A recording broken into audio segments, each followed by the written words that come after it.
Kumaha Pak Kiai lamun tos ngalaksanakeun umroh meunang teu disebut haji. Sebab loba nu hayang disebut haji. Ganti bae ngaranna nu tatarina Samsudin jadi Oji. Jadi nyanang ke jiji gitu bae. Aduh. Kulantaran can wukuf billahi minasyaitonir rajim. Bismillahirrahmanirrahim. Walau syahida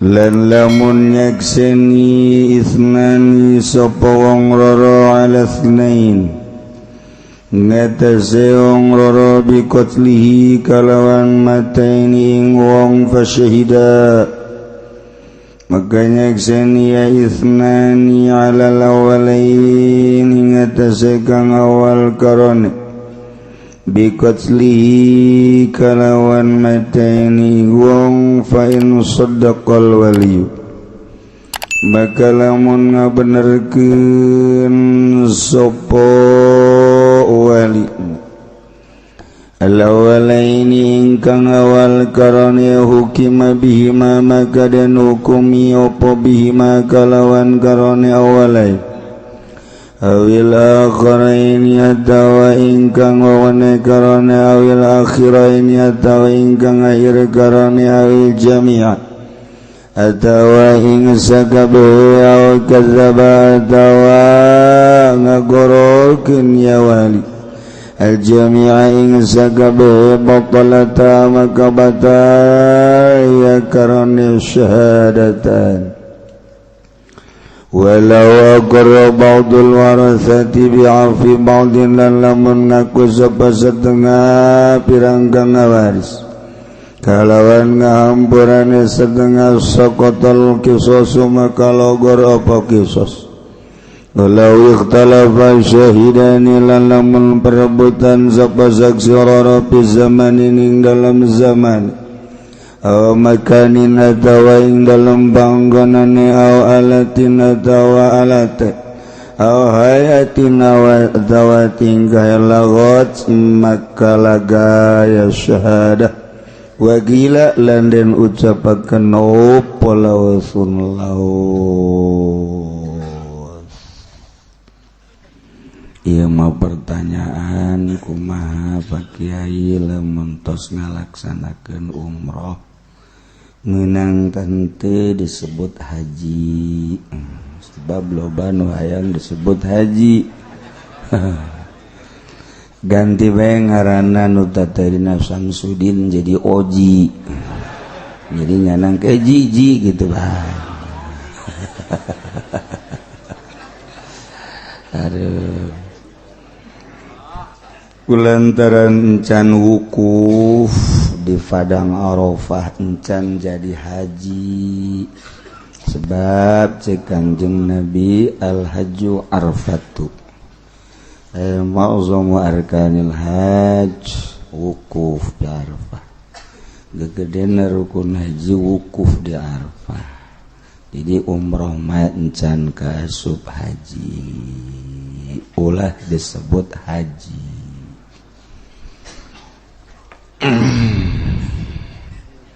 Aya pertanyaan kumaha lamun aya awewe nikah kemudian eueuh bapana aya ge bapa pulung. Jelas-jelasan bahwa eta mah bapa pulung lain bapa asli. Kemudian manehanana langsung ngawakilkeun ka hiji jelema bana ngawakilkeun langsung ka bapa KUA langsung bae padahal bapa KUA-na nyahoun bahwa eta teh lain anakna lain anak kandung. Kumaha pertikahanan nyaho eta mah teh nyaho kula ge eta.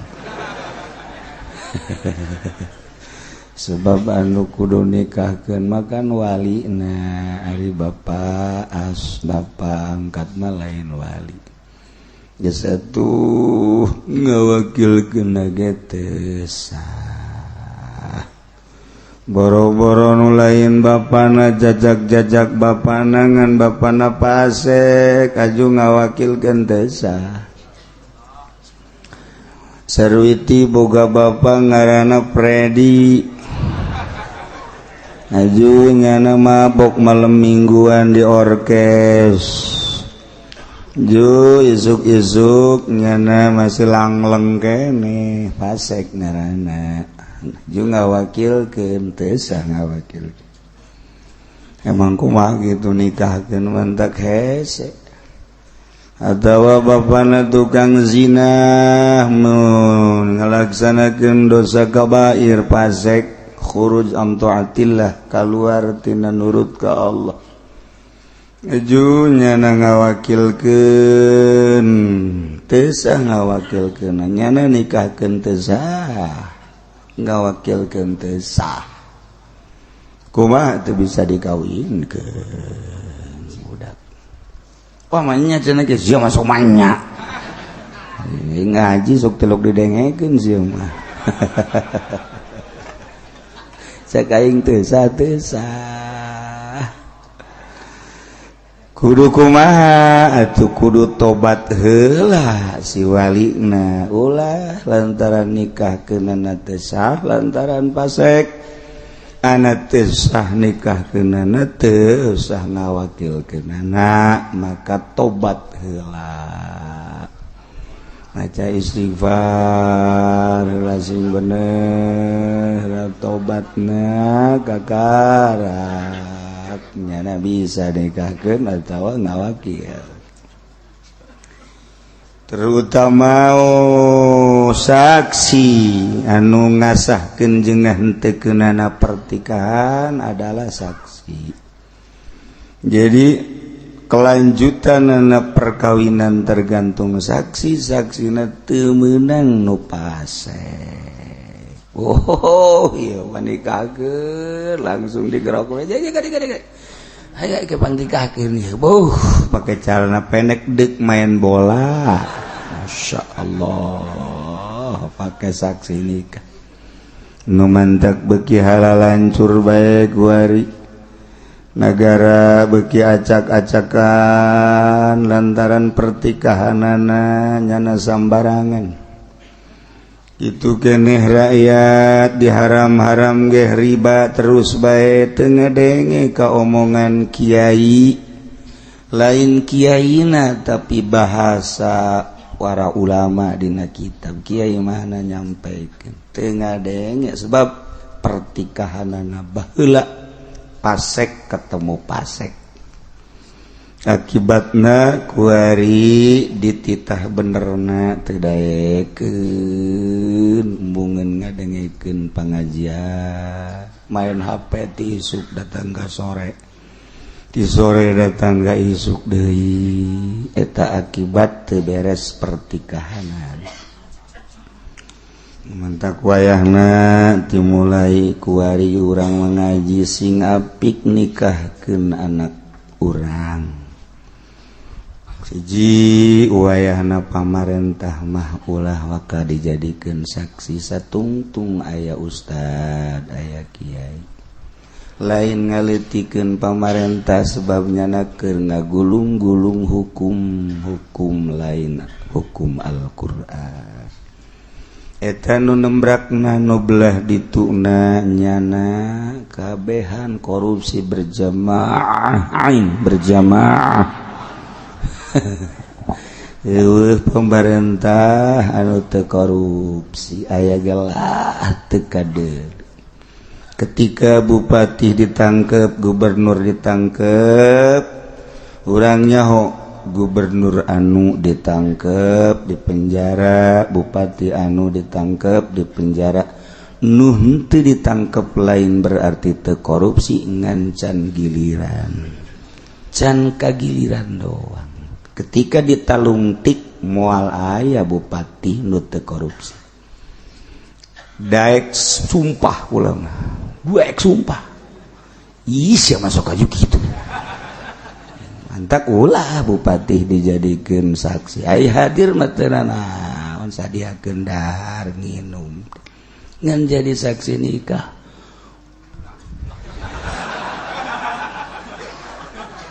kula mah ngabejaan karunya dek mah hiwal dolos kelanjutan agama anak urang sig hade lain lalaga kuari terjadi pemalingan garong-garong di jalan adapun unsur-unsurna secara kitu politisna ayangan moal dibejak teu kaluar ti unsur-unsur politis wabeh ge serempak sa-Indonesia garong moal aya lain menang politisir mah tuh paling ge di Kabupaten Tangerang paling ge di Bekasi sakitu ieu mah di Surabaya garong di Jawa Tengah garong di Medan garong tah geus kabaca jasad ku tukang maca politik geus saya di kantong-kantong lagi kantong tukang tong pokoknya ngan moal dibejakeun di nu penting urang masing hade sakitu banyak ya garong sa Indonesia ti ditu nah ya jadi urang muka kuari mah otak jijah tuh kan gitu eta bahasa orang kota jijah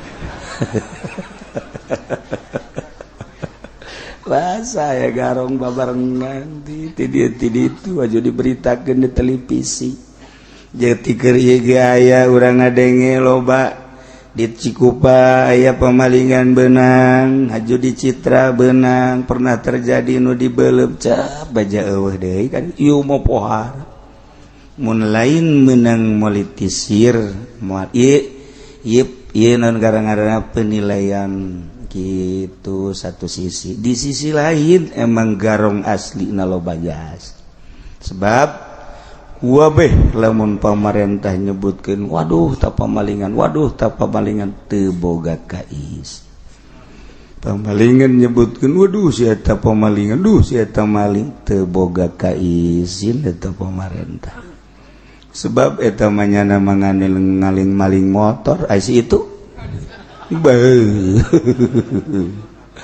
makana imah negara kuari jadi negara pamaling alhamdulillah mantap kurang mah alhamdulillah masih kena diberi fadl ku Gusti Allah daek keneh ngaji fadl panggede-gedena daek nuntut ilmu di mana geus daek nuntut ilmu geus we kadituna burem masa depan alam kaditun mana bupati nu daek ngaji mana gubernur nu daek ngaji mana kuari PNS nu daek ngaji jah cenah kami ge di pendopo ngayakeun pengajian hitutan udah ngaji nanti lok beneran teu daek caritakeun pamarentah salah tah kiai na oplok ngaji mah nu bener atuh haram halal ji cenah beusi teu dibere duit eta masalahna salah kiai na kene bupati mah teu salah kiai na nu salah ulah kitu cenah kiai masing-masing atuh ini keur ngomong bae sih masing-masing ieu atuh sia-sia aing atuh kumaha sih sia mah ya keur carita doang jadi mana kuari nu beres nu teu maling hese menteri agama ge maling nu kumaha tuh menteri agama ge maling ketua NU Banten maling nu kumaha tuh eta urusan agama komo nu lain agama mah teu kitu cenah kitu aing lah waduh kitu we pokona nu mantak ku Gus Dur mah baheula dibubar-bubarkeun ke departemen emang kumaha di dinya gembong malingna mantak ditanya kenapa Gus malingnya ya maling aja yang dihancurkan jangan rumahnya habis malingnya udah mendominasi rumah jadinya. Makanya rumahnya harus dibakar. Mentek sababaraha departemen dibubarkeun ka harti. Mun kula ku ari jadi presiden bubar kabeh.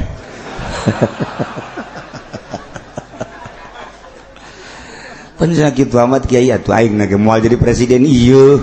Siapa suka juga terusan nanya teh. Aing na moal jadi presiden. Sanu milih tuh aing. Begitu ditanya mana ijazahna SDG eueuh. Emang kiai teu tamat-tamat ngan neundeuna di mana meureun. Gua di neundeuna teh nyaho. Pernah kapanggih waktu deuk pindah teh di Hakan Beurit saparo. Atuh geus. Pelebatan datanganna deui nu dihandap lah. Lah geus bodoh lah. Jadi kuburan mau ditanya ijazah ieu. Tabaja kepentingan dunia apa. Di kuburan sogan Haji Fendi mana ijazah SMP? Waduh saya enggak sekolah. Nah, gua genjreng lo. Ya da teu sekolah pan SDG eueuh sarua bae. Nah, ya keur carita dunia tama penting, tetep kudu jangan langsung ke negara kumaha jalain nyaritakeun salah sakolana goreng kula mah salah ge pelaksanaanana. Sakola mah jak kudu nu mantek cek kula ge kunaon pesantren modern gregeteun ka kula pajar nyinggung atuh lain jadi kula ge di Jogja termodern se-Indonesia pondok pesantren Aji Mahasiswa Al Musin. Adik kula eta di Kerapiak nu boga pesantren aju santri na ge teu meunang nu ti SMP kudu kuliah bae kurang kumaha modern lain lalagaan nyana nu ngatur di mana kuliahna kumaha kayana maju mundurna pondok pesantren atuh kula teu kumaha masalah jalain moderna pelaksanaan terhadap duniawina anu keterlaluan. Adapun pendidikan nama penting kumaha lamun teu bisa bahasa Inggris. Ayo orang Amerika datang ke orang Inggris datang make bahasa Inggris, urang dak make bahasa mau ke. Ono apa sih? Weh, sira mah tekan mriki kuwi teh. Nah. Aduh, merana. Aduh, tunggu namanya di merana gering bae. Itu Jawa mau resep gue lagi ngadenge karena gue ngadenge Jogja Solo Jawa tepati tertarik tapi ketika ngadenge Jawa mau resep jasa gue mah bener rajek resep gue asal kapepet Sunda. Hati sekolah ditata di Mesia di bahasa Sunda mah. Eta lah keistimewaan di kota Tangerang Kabupaten eta doang hiji. Dua jeung di ditu belah dituan sepatan eta mah geus dilestarikeun ulah datang ka dieu eueuhkeun. Ih kunaon dia aing aduh ngadari cabe ejo panas ka beung lestarikeun lah mah masyaallah sia ngara kerol di karelnya ruul nyarael aya we kaleuweuhan mah aya tetep kajen kieu ge kota Tangerang teh aya bae. Dia mah madang tekah kobok. Aduh, nu urang teu make haknya nama make urang kokobok kan gitu. Nya nama kah kobok. Kurang jadi leuwih teh. Di situ tetep bejakeun ka Bupati Zaki lestarikan. Kudu da ka dieu. Nah mah orang keur menjikapi negara gitu itu jol itu weri rakyat mah adem ayem naon tetapi di luhur pas ini kedudukan presiden per detik YG encan jelas kelangsungan negara encan jelas mana nu keur digarap di sisi politis sisi ekonomi di sisi budaya can jelas geus sabaraha bulannya na jadi presiden karena naon teu sinergis di parlemen nu ieu cicing bae mandeg lantaran aing teu satuju sebab aing mah boga Prabowo nu ieu minoritas deuk terus bae teu didukung ku mayoritas moal beres kajen ku kumaha ge datang ka kuari permenterian can ngajalankeun roda politikna perekonomian makin mundur. Emang kiai paham lain paham aing mah teu sama sekali sekolah henteu naon teu. Kok nyaritakeun mundur loba si Mbah jeung si Emas bebeja rek balik. Waalaikumsalam. Ada apa Mas? Aduh kiai saya nggak bisa ngaji lagi. Emang kenapa mau pulang rombongan? Emang kenapa pabriknya bangkrut? Si Mbah gitu kene bebeja nu ka Lampung, nu ka Sumatera, nu ka Mama nu kuari nu persiapan balik lo pake do bare kene. Kunaon eta? Akibat pabrikna mandeg. Berarti kan perekonomian teh jalan. Je, tu mantak kunaon serahkeun ka. Kau ini dijadikan menteri perekonomian Haji Pendi. Wah, geus buangkrut teh deh. Ngajungkel ieu negara, guys. Kuari ona merada mandeg kene. Ieu mah ku dieu mah ngajungkel. Wah, acak-acakan, guys. Nah ieu deuk kumaha? Ayo naon nu keur digarap buari sok eueuh. Lantaran boro-boro dek ngagarap negara jang kelangsungan rakyatnya nage pas ini KPK can beres, di BPK can lurus, di berbagai lini politik can beres. Nyana masih nikeun posisi nyana. Ndeu kumaha tuh si ieu can beres diadili, si ieu can beres diadili, si ieu diturunkeun, si ieu ditaekeun. Can beres boro-boro dek ngurusan rakyatnya nana ge can beres ari rakyat nama adem ayem rakyat nama masalah sama sekali nu mantak dibere ku Gusti Allah rakyat resep batu cincin gua resep aya orok ceri ka imah Mbak kenapa sih itu anak kecil nangis aja pengen cincin Pak Kiai ya Allah sugan teh hayang kue nu di imah aing ulos bawa aya hayang cincin nu teu hese lu budak letik cari kain cincin deh kumaha coba geus nyahoon budak letik ge ini black opal budak letik ini kalimaya ya Allah ya Rabbi orok geus kos ka ditu mantak naon eta rahasiana kajeun ditongton bae ku ari pamarentah nama keur pasini politik rakyat nama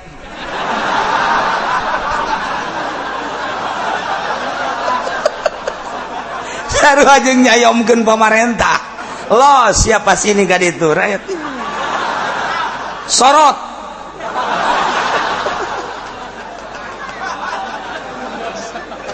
aduh isin sebenarnya jadi pemerintah rakyat nyana ye sajalan puri kabeh lain meuli naon meuli batu cincin di Cikupa kabeh jelema meuli batu cincin nu unik iya ka dokter diberi resep meuli obat di etalase obat aya cincin kan kaget ditanya ini punya siapa punya dokter ge dagang cincin asana cekula obat ge ramuanana dicampur jeung batu cincin ka jeung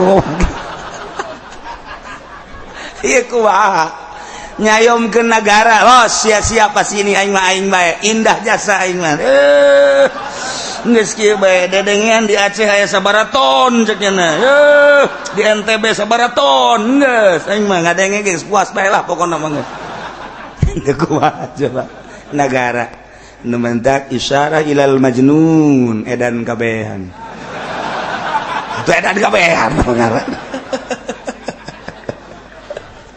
aduh masyaallah iyalah datang ke negara seperti kieu urang zaman seperti kos kieu pamarentah urang mangan nyahona kemudian beas naik kok bisa naiknya anehnya geus biasa gitu kemudian subsidi kok bisa eueuhnya urang mah bodoh pan kok bisa kos kitu sih nya geus kos karar itu bae kok pabrik bisa bangkrut sih nya geus biasa kitu nyahona teh kok barang pangan jadi nara naik sih nya kos kitu teh nyaho nu keur dipasinikeun di luhur rakyat Masya Allah Karim iyalah bentuk negara urang negara Indonesia nu urang kelanjungetan kelangsungan jeung kemunduranana terletak pada rakyat mata kurang ingat ke Bung Karno gantungkan cita-citamu di atas langit untuk kelangsungan bangsa dan negaramu luar biasa Bung Karno pidatona menggebu-gebu ulah mundur sing-singkan lengan tangan demi untuk kelangsungan negara dan bangsa Bung Karno seperti itu orang kangenahan guari Masya Allah sakadar nyaritakeun keberadaan negara jeung bangsa jeung pemerintahan anak seperti gitulah. Tetapi masih keneh teu izin pemerintah bertemu dengan rakyat, ditongton ku rakyat seperti gitu. Dasina ngulamber kahandap, sepatuna herang luar biasa, jasna ngaciripit, batikna kitu kayaknya. Dibalik keindahan zohir ternyata di dalam batinna aya kebobrokan anu terasa ka urang kebobrokan kabeh. Na'udzubillah min zalik wa min zalik. Hanya bisa ngadoa ka Allah, mudah-mudahan pemerintah urang dibere jala lujur jeung adil, dibere terbuka hatena, negara jeung bangsa urang mudah-mudahan dibere lurus ku Gusti Allah sehingga urang aya dina katentreman hirup di negara Indonesia nuku urang dicintai. Tinggal bisa sakitu. Walau syahida isnani lamun nyaksian dua jelema lasnain kana dua saksi anu siap untuk menyaksikan kejadian pembunuhan Zaid dibunuh ku Ki Umar. Kemudian aya deui jelema nu tabaruk nyaksian kana terjadina eta lantaran saksi malillah tabaru. Aya jelema anu luar biasa loyalitas jeung kepedulianana sehingga aya dua saksi di atas saksi aya deui nu siap nyaksian. Kemudian pasyahida lalawala ini dua saksi tersebut ya nyaksikeun karena dua saksi setelah diintrogasi tentang kejadian pembunuhan Zaid anu dilaksanakeun ku Ki Umar, maka disaksian ku Ahmad Muhammad ternyata si Soleh jeung Masluh saksi kedua ngabenerkeun nyaksian kana nyaksikeunana Ahmad Muhammad seakan-akan diperkuat kapan aibrak bener bae payun sadaqal waliyumun walina ngabenerkeun al-awalaini kanu awal hukima bihima geus aya dihukuman berarti sahih lah dua saksi tersebut. Wil akhirah ini atawa nu kadua wali ngabenerkeun kanu kadua atawa ngabenerkeun kana kabeh atawa ngabohongkeun wali kana sakabehna batalata sebab ta'arud iza ta'arada tasaqata parujal hukmu ilal asli sebab ta'arud beltolak belakang atuh manyasih nu ieu bener nu awal nu kadua salah kok nu dibenerkeun anu salah ta'arud jeung nu awal tawa kabehna teu mungkin kan ai lain memperkuat mah atawa ngabohongkeun kana sakabehna eueuh hiji-hiji acan di antara dua saksi opat berarti ieu nu dibenerkeun ku wali ya batal otomatis lantaran ta'arud ya gugur anak gugur parujal hukmu ilal asli kembalikan hukum karena asal lain berarti gugur lantas kemudian dibiarkan lain carilah solusi yang baru saksi anyar nu bener-bener nyaksikeun coba untuk keabsahan anak dikaji kembali ke di meja hijau. Walau aqrabatul warasa lamun ngaku sebagian ahli waris biapi badin kana ngahampura sebagian jumlah ahli waris 10 ternyata nu 2 atau nu 4 geus ngahampura sebagian ahli waris kana ngahampura nu 4 teh ditetepkeun kami atas nama ahli waris 10 dari ahli waris maka yang 4 A B C D ia adalah telah mengampuni kesalahan Ki Umar yang telah membunuh Ki Zaid. Dengan demikian kami menyatakan yang 4 saudara kami betul-betul dia telah mengampuni sakotol kisos gugur kisos kembali ke diat kena. Geus teu harti pokona mah. Geus teu harti we kajian kumaha mun tak dicepetkeun ge kula ge teu harti ya sebenarnya. Ieu mah jang nagara, ieu mah yang keputusan-keputusan negara sementara di negara urang kan lain make Al-Qur'anul Karim make hukum demokrasi baik-baik sesuai mah ngan ikut sesuai demokrasi nu aya di Amerika berbeda jeung demokrasi nu aya di Indonesia, demokrasi nu aya di Indonesia berbeda jeung demokrasi nu aya di Jerman, demokrasi nu di Jerman berbeda jeung demokrasi nu di Belanda. Kok bisa berbeda sih demokrasi? Aneh. Lamun urang nyeritakeun tentang demokrasi di Malaysia geus aya hukum pancung berjalan, masalah. Kok di urang bandar narkoba neuk dibunuh, neuk ditembak mati, bunuh mati, masih bermasalah tarik ulur. Sementara di Amerika ada sorangan ge ketika kena gembong narkoba anu telah merugikan masyarakat, persentasena lebih daripada 50%, tembak mati di Amerika ge. Kok di urang diantem? Yeay, kumaha lalakona, diantem tembakan habak, beres. Nah iyalah demokrasi tinggal demokrasi. Nah jadi orang lain keur ngagugulung hukum Al-Quranul Karim, jelas keur ngagugulung hukum demokrasi. Masalah lamun dilaksanakeun dengan sesuai, sebab eta mah jang kelanjutan negara. Engke urusan hukum-hukum agama bisa ditata kembali menurut Al-Quranul Karim. Ketika pagedruk Al-Quran jeung demokrasi, menangkeunlah Al-Quran, tinggal kitu doang. Ketika aya persamaan lanjutkeun, ketika aya pagedruk eleh Al-Quran teu bisa dielehkeun sebab ieu mah kitab samawi menang ti Allah. Tinggal kitu doang. Ai endek hayang demokrasi mah mangga bae ngan tetep make gendengan Al-Quran. Ketiga paradok Al-Quran jeung demokrasi, menangkeun Al-Quran, beres kos kitu. Atuh tah mangarana hukum ulah omong sia. Lu kerja di tengah ngaji kos kitu tah. Jadi dirobah moal. Ngan endek ngarobah mah kumaha urang. Ai urang siap ngarobah, siap wasal. Waktu peperangan, masalah tuh dia memperjuangkan agama maja syahidi. Ya emang kiai hayang jasa perang ente sih. Ya ingin teh hayang perang mah ngana tuh ieu bae kabet perasaan. Demokrasi lain, Al-Qur'an lain, tungtungakan ieu balaga jibong. Eta kos kitu dah ya, tapi lamun deuk langsungkeun pek gendeng make Al-Qur'an.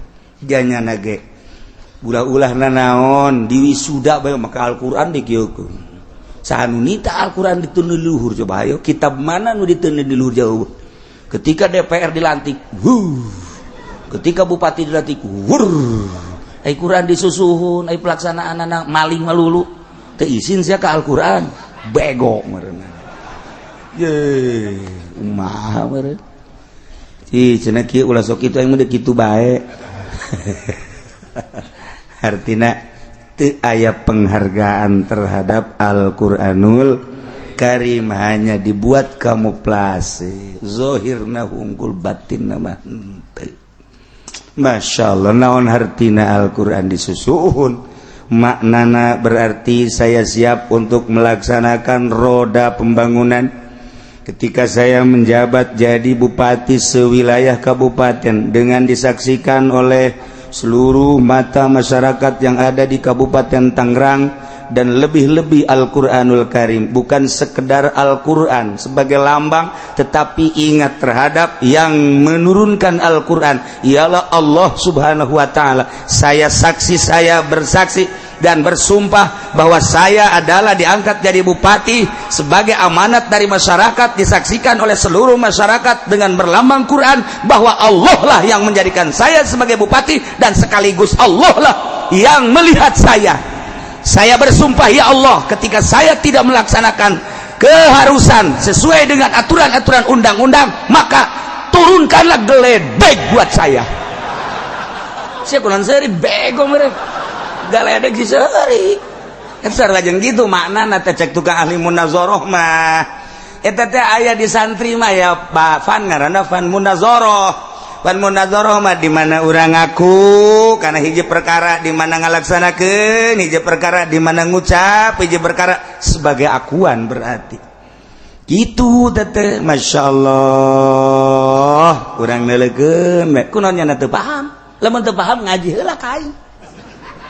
Ngaji naon hartina teh Quran dikieukeun aji eta aya dia munazoroh masyaallah. Di munazoroh mah aya make baju bae warna batik eta teh ngomong, make baju jas eta ngomong, make baju hejo eta ngomong, baju koneng eta ngomong, jih geus seuri rombongan make jas koneng seakan-akan inilah ngomong teteh kos gitu make baju hejo nih saya ngomong emang kumaha gitu. Masya Allah, iza taqawala aw fa'ala idda'a sihatahu gitu teteh di mana-mana nyana ngomong atawa nyeun pagawean idda'a sihatahu wa husnahu berarti nyana ngaku kana sehah kana soheh jeung kana benerna jeung kana bagusna cek nyana. Berarti aya jelema make jas koneng seakan-akan pengakuan date saya yang bernama Haji Pendi telah masuk Golkar zahiran wa batinan. Dengan tanda jas saya adalah jas kuning, maka saya siap untuk ditanya oleh malaikat di dalam kubur dan siap nanti di mizan. Kelak nanti ketika saya ditimbang amal, Golkar tidak akan saya lepaskan. Demi Golkar berani saya ke neraka jahanam. Parah amat. Jadi ku ngaji makanya hawan baik kabeh. Ku ngaji mah iddasyata wasahu ji tinggal ke kadituna dikembangkeun bener kebenaranna soheh jeung husnana bener henteu di munazarah ngaranna bisa didebat. Silakan perdebatanana kembangkeun ku urang deuk make debat naon ya nu geus kitu mah geus aya di dieu kabeh. Nu mantap aya jelema datang kotek oh jasna naon geus katebak atuh geus katebak kabeh ge sebab aya dina kitabna geus moal nyalahan kajen ku kitu-kitu bae kajen ku kuat bener jasa atuh pan pager ge ngomong lawang ngomong ketika digebrukeun lawang cak lawang aing ieu adalah penutup ketika aing ditutupkeun ku nu bogana berarti aing teu ngajagaan jelema teu meunang aya nu asup saha bae sareng kitu teteh pager ngomong pager eta kabeh ge ngomong emang teu ngomong atuh ngomong sarua bae. Nah, urang berangkat ti ieu mah beuteung urang kritik eta ngomong. Sarua ngomong eta ge. Sarua aja ngelingan, hei, uduk dong. Ya Allah ya Rabbi, waduh teu ngomong. Eta teh jangan nyatakeun urang seperti kitu atuh komo Allah nu bogaana. Deka mana sia lompat, deka mana sia lempang, deka mana sia kumaha pikiran sia je. Emang sia ti mana panti aing, deka mana deka aing. Emang ku sadi gurakeun dicicingkeun ku aing. Kunaon haju ngolembar pikiran sia. Awas sia ku aing, sadiakeun jahanam sia ku aing. Mandak pang utamana jelema dibere fadol hiji, fadol ngaji.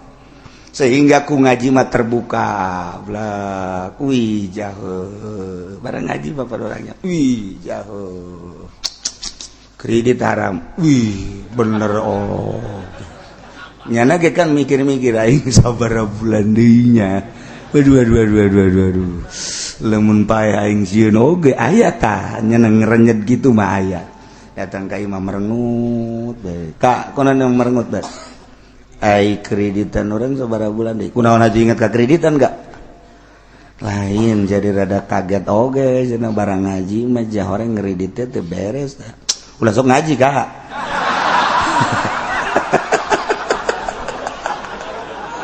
keur nyanding juri ka pamajikanana tadi hasil ngaji teh coba ngadu jeung pamajikan ayo wayang bakal kos gitu lo ka ngaji ka atuh urang nya namanya atuh urang ngora kene butuh dunia juta kesampean untuk ngredit daripada kakak jadi mang geus neangan guru nu saja nu ngahalalkeun kredit kak ye itu memang kiai nyana doang atuh lo bakene kiai mah urang esok ngadengekeun aya kiai nu ngahalalkeun jah dalilna ku urang kaharti anu itu malah kiai nu boga showroom eta mah deukeutan heueuh nya tuh heuh kakak deui bego ayo nyada bimbang aing ka mana ya ayo urang ngakredit bae tapi tetep hate mah teu bisa dibobod nyulusup keyakinan ka jero lain kieu rarasan tetep lain kieu rarasan lain jadi kumaha emang jelema nu nyokot duit di bank hatena henteu digerogoti teu digerogoti jeung nyana ge nyaho ku ajenting kiai ngahalalkeun sagala tetep di hati nurani mah asana teu halal ya tiba heula ge tiba heulana kolot urang ngosok nitip sing ade ulah sok nyokot duit bang berarti teu beres eta kolot lain kiai kakara kuari bae aja kalau bak kiai segala jil kiai segala modern ja kiai mah teu bisa dimuduran modern kiai mah kiai bae adapun nu modern eta lah hawa nafsuna nah takos kitu modern kan sehingga akur jeung kahayang nafsuna ye itu lain kiai kuyai teh pokos kitu mah nah nya ge hatina mah ieu aing ngridit seberapa teu meunang digrogoti sanajan nyana ngalengkah leumpang dan lain sebagainya tetep nurani teu bisa dibohongan teu bisa kajuntingnya lah meunang ora keneh lah meunang ora keneh tetep nurani mah teu bisa dibohongan kos jelema bodoh mabok hate leutik namanya nyahueun haram ngan nafsuna doang ketika kembali ka jero hatena aing sabarana haram nu zina sarua bae adapun nyanda terus-terusan eta mah karena pergaulan jeung hawa nafsu ketika kembali ka nurani mah sabenerna mah haram nyahoan nya ge ya Allah eta emang bangsa pejabat korupsi teh nyahoan eta haram tahu ngan hawa nafsuna bae ketika nyana merenung mah sabenerna mah lah kagok lah tuh kuat coba ayo asal geus kagok cilaka Masya Allah bener awak urang moal kebel deui urang ge cara kolot-kolot urang bakal paeh ka ditu kuari mah babarengan jeung jelema asup ka jero kuburan mah urang sorangan harta urang balik dulur urang balik nganterkeun ngan sakadar datang ka bibir kuburan doang cerik genyeng cerikan urang dedeh jeung nya asa poe dua poe datang ka bibir kuburan doang memberikan penghormatan terakhir anak teh mamang teh uwa teh dunungan teh guru teh horeng nu asup ka jero manu milu jeung urang amal urang eta mah nyana baralik teu tanggung jawab pikir tah di jero kubur urang duaan jeung amal ketika urang ambalaya amal-amal urang nu jore urang nu ngarasakeunana boro-boro disiksa di jero kubur dibeulem dibom di naon kana pentung ku rokok bae ge urang panasna pohara karera bae ge panas komo di jero kubur ge disiksa ku azabul qabri pikirna ka dinya tah ulah lalawora insyaallah nu mantap urang ngaji aku ngaji malengkah salengkah geus ngaluar-luarkeun dosa ngora caroplok dosa di jalan ambalaya dosa ribuan di jalan dosa nu jurusan Cikupa nu jurusan Jati nu jurusan Sepata nu macam-macam di jalan dosa malulu Masya Allah sebab jelemana ngaraji balik urang ti majlis ngarantok deui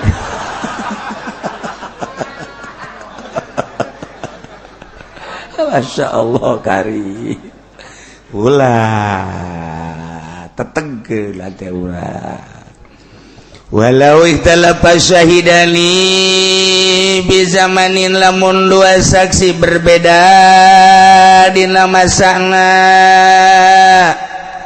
Zahmad jeung Muhammad sebagai saksi ketika saksi ditanya ternyata berbeda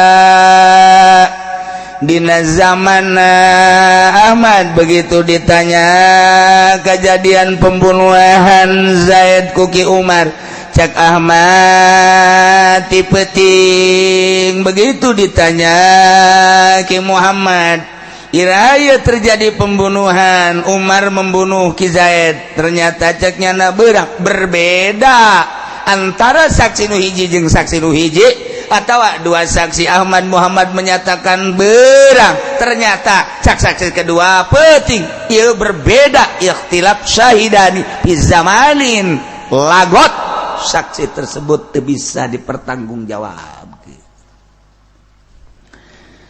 walau ihtalafa syahidani fi makanin lamun berbeda dua saksi dalam penyaksian kasus pembunuhan terhadap Zaid anu berbeda pimakanin dina tempatna begitu ditanya saksi pertama Zaid nyaritakeun bahwa Umar membehet Ahmad ditanya saksi pertama pembunuhan Zaid dilakukan ke Umar di depan masjid di harapan masjid Begitu ditanya Muhammad kumaha kejadianna, ditanya, begitu ditanya dijelaskan ngajelaskan ki Muhammad, terjadi di hareupeun balai desa. Berbeda Ahmad mah di hareupeun masjid, Muhammad mah di hareupeun balai desa. Berbeda, dua saksi menyaksikan untuk memperkuat terjadi pembunuhan Zaid, berbeda dina tempatna. Lagot saksi tersebut tidak bisa dipertanggungjawabkan. Walau italapa syahidani, lamun berbeda dua saksi dalam menyaksikan kasus pembunuhan terhadap Ki Zaid, berbeda fi alatin dina alatna lagot. Andai kata di Zaid, andai kata kiamat ditanya, betul kamu menyaksikan pembunuhan Zaid yang dibunuh oleh Umar? Betul. Apa alatnya yang dipakai membunuh? Celurit. Kok bisa kamu tahu celurit? Saya tahu sebab dia mau orang Madura. Waduh, terkenal dengan celuritnya. Waduh. Tanya Muhammad, mana benar nyaksian pembunuhan terhadap Zaid? Betul. Yang membunuh siapa? Umar. Apa yang dipakai alat membunuhnya? Pedang, Pak. Aiki Ahmad celurit, Ariki Muhammad pedang. Berbeda alatna. Iya lagot, tidak bisa dipertanggungjawabkan. Walau italapa syahidani, lamun berbeda dua saksi dalam menyaksikan kasus pembunuhan Zaid yang dibunuh oleh Ki Umar, berbeda pihayatin dina tingkahna Ahmad ketika ditanya tingkahna Umar ngabunuh Ki Zaid, kemudian Ki Zaid ngajungkal. Neta pertama.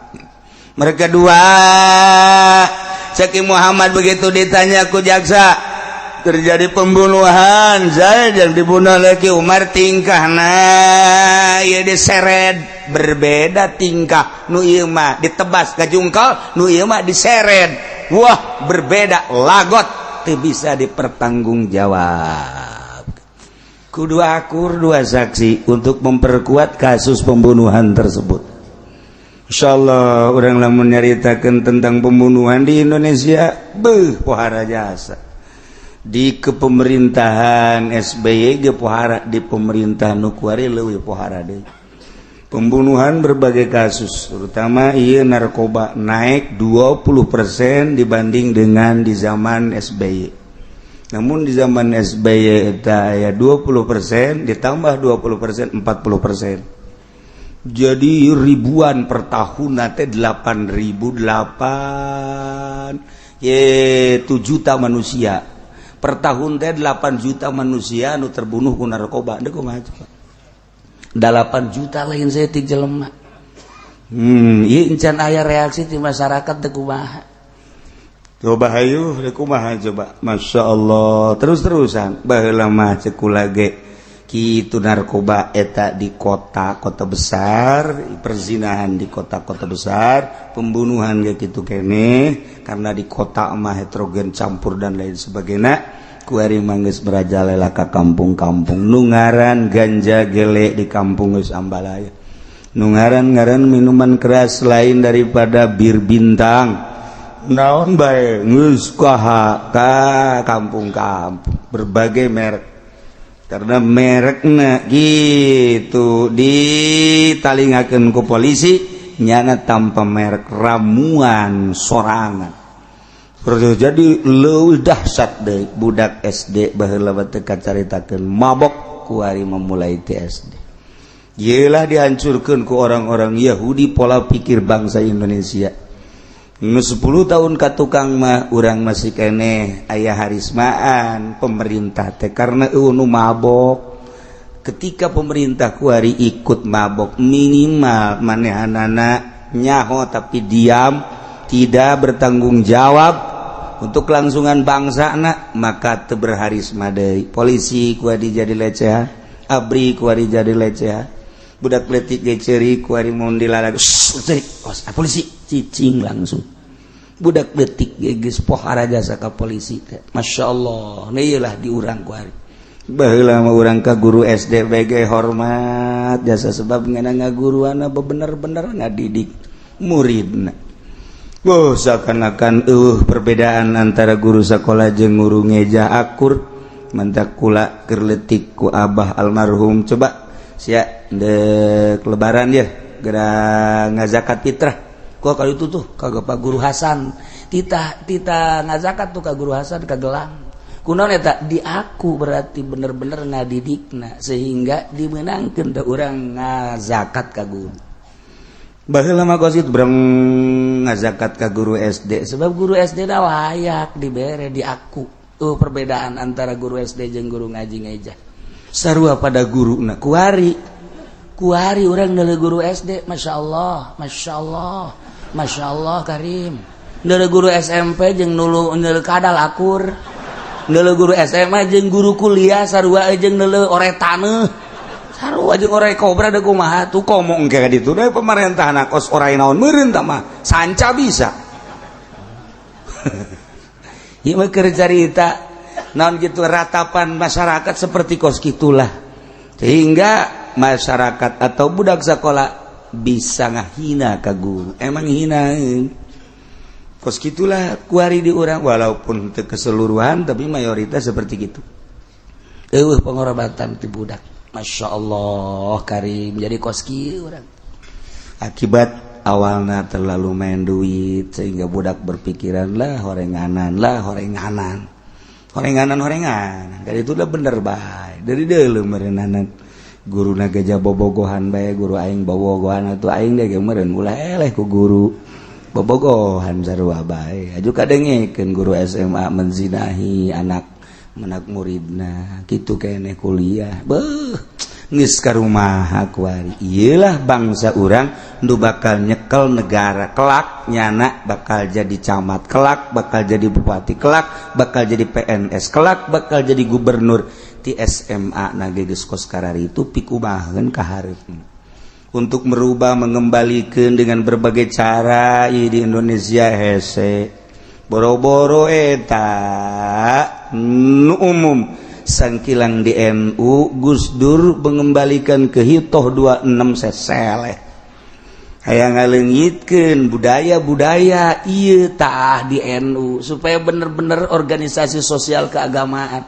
ulah aya intrik-intrik nu lain ketika pilkada atau pilkada NU mah NU ketika pilgub mah pilgub NU mah itu lain ya mah tanpidna milih nu ieu surona milih nu ieu banserna milih nu ieu ayo ka dieu na ansorna milih nu ieu ketua-ketuana boga pilihan masing-masing da kumaha majuna kok bisa kos gitu sih ini